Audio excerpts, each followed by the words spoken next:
Hey everyone, it's me, Donna. I want to make another video talking about smart dials in Moho.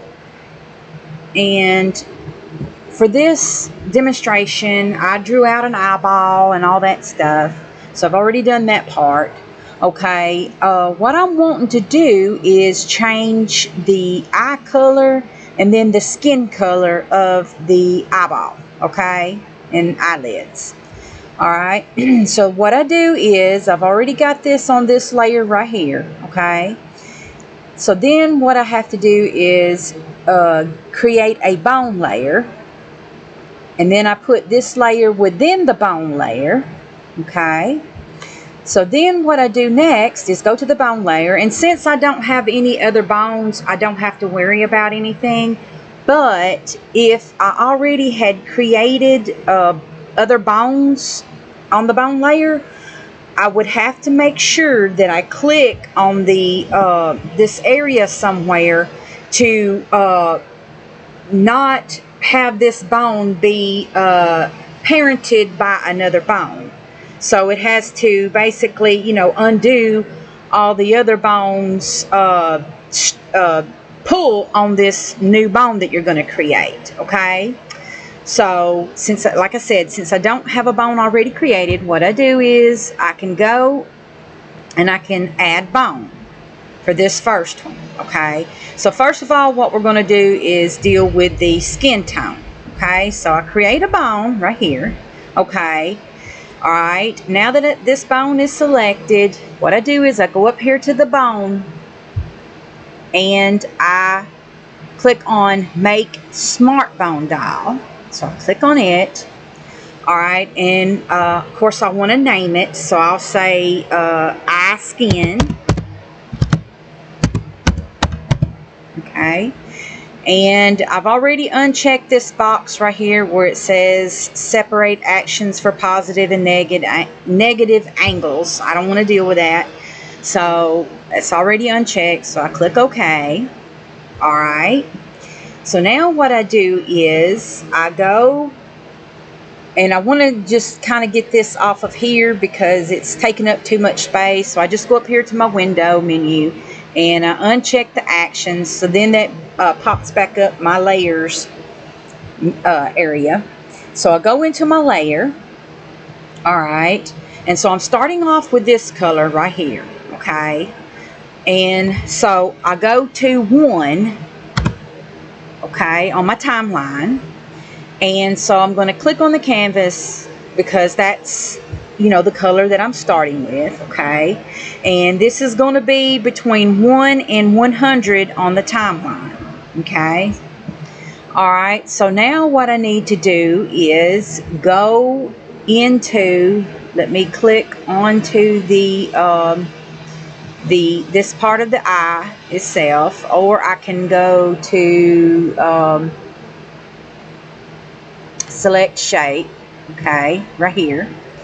Alright, then what I can do is I can go over to say 25 on my timeline, okay, and I can go up here to where the fill area is and I click on it, and I can change to a lighter skin tone of this eye and click OK, and as you can see, it changed, okay?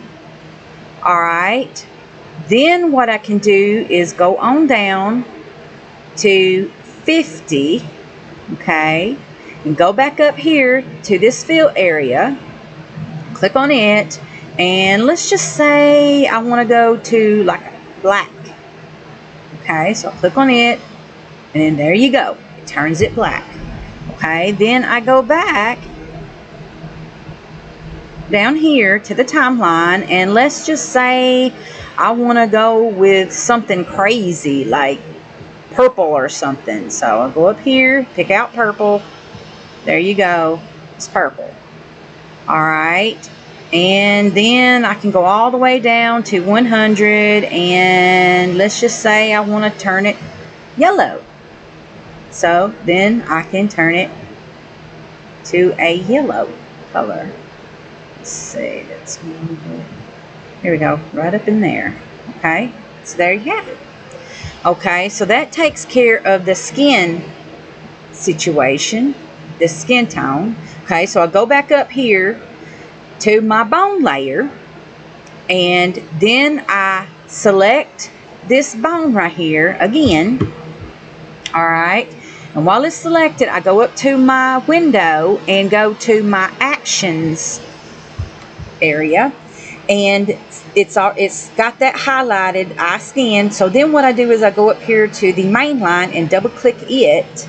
Oops, make sure I got it. Okay, I double clicked it, so now that frees it up, and I can go over here to manipulate bones, and I can change the skin tone with this bone. And it doesn't have anything in the timeline. Like all that stuff that I did in the actions timeline doesn't show up after I get through with all that and I click on the main line. It won't show up and change on the timeline itself unless I move this down to a certain part in the timeline and I decide that I want to change, you know, like if I'm actually creating the animation and I want it to change during the animation, then I can do that by you know, going down the timeline with the different changes. Okay, all right, but I don't want that, so I'm going to go back and I'm going to delete that or clear it out. Okay, all right, so now I've done that. So then let me get rid of the actions tab. All right, so now I'm going to go back to the bone layer. All right, and I'm going to create a new bone, and this time it's going to be for the eye color. So then I go over here to select bone and I click off of that other bone that I had just created, because I don't want that to parent this bone because it will mess everything up. Okay, so I want this to, you know, all be unselected. Okay, so now I create a new bone and it's going to be the eye color. Okay, so now that I've drew my bone, I go up here to the bone tab and I click again, make smart bone dial. Okay, so I'm just going to say eye color, and then again I got this undone because I don't want to deal with the positive and negative of the bone angle. So I click OK. Alright, now that I have that created, I'm just going to click out of that for now. Alright, so I'm going to go back into the layer. Alright, and I'm going to go to 1 in the timeline. Okay, and I'm going to go over to the select shape thing, because now I want to get to the eye. Okay, and I want to keep the first part as green, okay, which is what I'm starting with.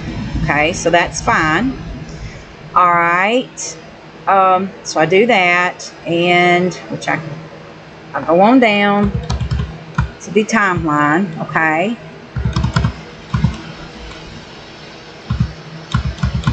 let's say 25, which I probably should have went back and reselect this. Okay, all right, so now what I can do is at 25 on the time frame, I can change the eye color to blue. Okay, any color of blue I want,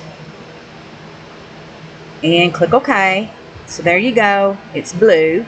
Okay, then I go on down the timeline, say to 50. Okay, and then I can change it to orange. Okay, all right, then I can move on down the timeline again, let's just say 65, and I go up here to the fill area and I can go to red. So I can change it to red. Alright, so then I go up to say 81, and wherever, you know, wherever I want that to be in the timeline as far as my bone dial. And let's just say I just want to go with black. So all the way down to that. Okay. And then I can go, say, to 100. And at 100, I want it to be completely white. So then I go over here to white and click OK. And then I go back up to my bone layer. Okay. And I make sure that this bone is highlighted, and it's selected.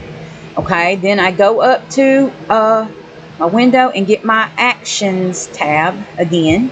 Okay, and it's selected on the eye color. And then so what I do then is I go back up here to the main line and I double click it again, and then that sets it. So then all I got to do is to test it out is go to manipulate bones, and my timeline is back at 0. Okay, and so then I can test and see that it did what I wanted. It changed the eye colors, and as you can see, both the eye color and the skin tone of the eye are able to be changed with my smart bone dial. So I just wanted to show that to you guys. It's things that I'm learning because I'm a newbie at Moho's Pro version, and I'm learning quite a bit here and there, and I just wanted to share this for any other folks who may be starting out with this, and they are, even Anime Studio. If you have the Pro versions, at a certain point you get the smart bone dials as well, and so maybe this will help you too with being able to change skin and eye tone and all that, color, whatever. Okay, and I also want to show something else that I've been working on is this character right here. Let me go back to 0. So I've done all kinds of crazy little things with him.